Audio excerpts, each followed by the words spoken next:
And now we take a look into a kind of secret society, baby boomers ready to do whatever it takes to stay young. Since 2006, prescriptions of testosterone have doubled since 2006, and they're expected to triple again in the next 5 years.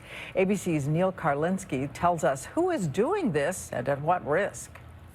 They are a mountain of aging boomers. Got my mojo back. I think every guy over 50 should be doing it. Putting their younger, ambitious coworkers on notice. They plan to keep winning in the boardroom, in the bedroom, everywhere. I mean, honestly, I like looking at myself in the mirror because I look frickin' awesome. He says the secret is testosterone, which 57-year-old CEO Chris Running showed us as if it was no different than a glass of orange juice. So that's it, twice a week? Yeah, you know, our generation is trying to stay as young as we can for as long as we can. You can see it in those ads, appealing to the 70 million boomer men unwilling to fade quietly into old age.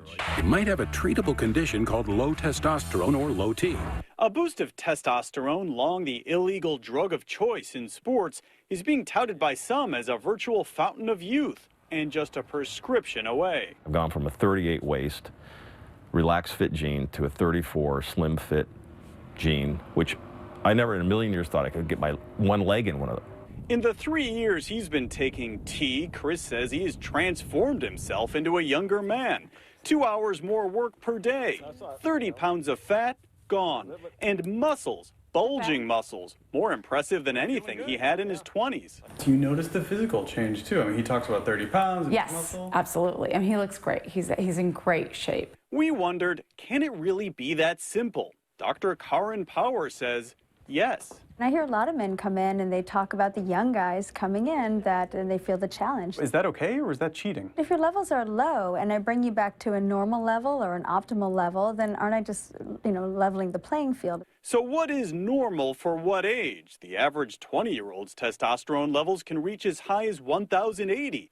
But as you age, the levels drop without drugs. By age 60, the average high is only 720. So is it right to pump up testosterone to the levels of a much younger man, a level that in many cases more than doubles a man's testosterone? Not so fast, says Dr. Edmund Sabani, an expert in testosterone at the prestigious Cleveland Clinic. He's worried about the wave of boomer men using T to stay artificially young. Right now, we don't have guidance in the medical research that suggests it's safe to stay at those levels. And there are serious possible side effects of too much testosterone: blood clots, liver damage, and some doctors are concerned about its impact on prostate cancer. The New England Journal of Medicine warns that only about 2% of men over 40 should be getting any boost at all. Chris Running and the growing number of boomers just like him aren't worried. The bottom line, I mean, you're sold. I'm absolutely sold. I will never not do this. Risky or not, he says slowing down so the next generation can move up is not an option. Neil Karlinski, ABC News, San Luis Obispo, California. Of the Nobel Prize being won by Dr. Farhad Murad. Now, Dr. Murad, through a lot of research on nitric oxide signaling pathways, gave us this research that we were looking for. And it gave us some specific direction on how we can take nitric oxide and open up the blood vessels and let the nutrients and oxygen flow. This is Nobel Prize-winning research. At age 12, I knew I wanted to go to medical school. I grew up in a restaurant, a small family restaurant. My parents had very little education, worked very, very hard. And I decided I was going to make more money and not work as hard as they did. Well, I've learned that I work just as hard, if not harder, than they do. But I enjoy doing what I'm doing.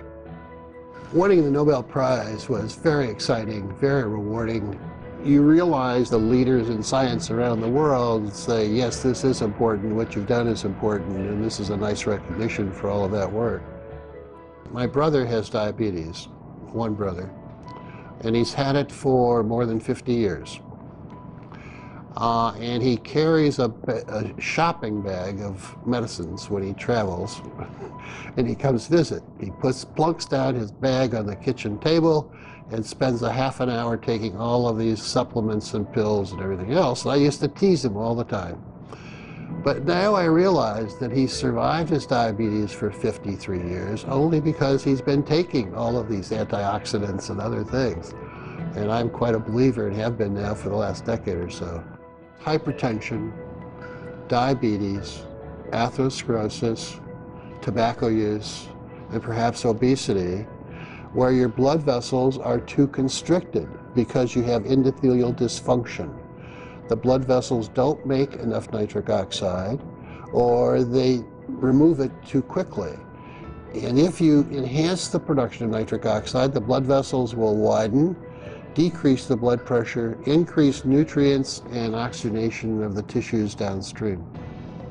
I think the opportunity for nutritionals such as Argin Plus, with L-arginine and antioxidants coming from various fruit and grape extracts and other substances, will enhance the effects of nitric oxide production and activity, and it's going to become more important in the future as the population gets older.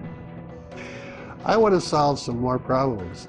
Working with a company like Forever Living, with the exposure with this product, the travel will permit me to reach out and identify collaborators and trainees to come work with me, to do some things in some other parts of the world that we're not doing.